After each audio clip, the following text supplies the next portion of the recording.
Hey, I'm Alicia from Bully, I'm Clay from Bully. and this is our soundtrack.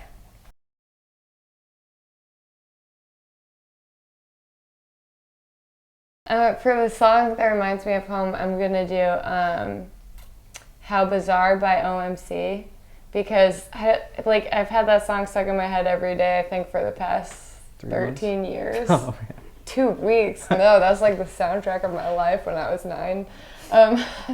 Wait, maybe it didn't come out till 96. Anyway, then it would be 6. Anyway, yeah, it just I feel like my older sister and I, that's my jam.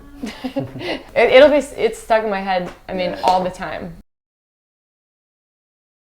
So, for some reason, we've been listening to Rage Against the Machine a lot, and when we played Frankie's the other night, I went outside to get some air after we played, and as soon as I'm walking down the stairs, Bomb Track's playing, and this guy's just playing air drums to it, and we locked eyes, and I started playing air guitar. It's a really funny moment. The song I want played at my funeral would be "I Get Knocked Down" or "Tub Thumper" by Chumbawamba. Tub thumping. Tub thumping, thumping. Yeah. Because it just would put a positive spin on things, and I don't know. I think I decided that like a year ago, or we had some conversation in the band. And I was like, yeah, that'll work. It's uplifting. Yeah.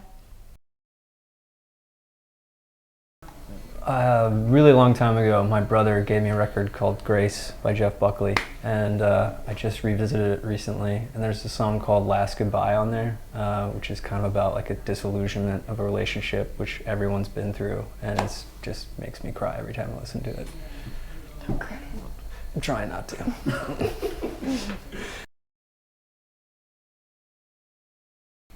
The song I'm most proud of is "I Remember," and it's probably our simplest song, so everyone's probably like, why the hell are you proud of that song? But because when I first originally wrote it and I brought it to the band, it kind of didn't spin out how I wanted it to or end up sounding like I wanted it to, and usually I'll just scrap something like that. But instead I kept that song and reworked it and kind of formed it to make it sound like how I had envisioned it in my head in the studio. And usually that's kind of my biggest fear is not being prepared and going to the studio unprepared. But I didn't completely buckle under pressure, and I had a little bit of confidence and finished it and kind of twisted it to how I wanted it to sound. So I'm proud of that one because usually I would just throw it away or move on or think that it's not meant to be, and I like it and I like the way it turned out.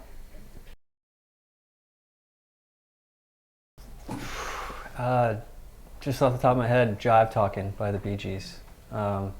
It's just that keyboard line just makes me happy. It makes me want to dance every time I hear it. How would you describe your dancing style? Not good. Yeah, I don't think I've ever seen you dance. Doesn't happen that often. So. It's really sad, Clay.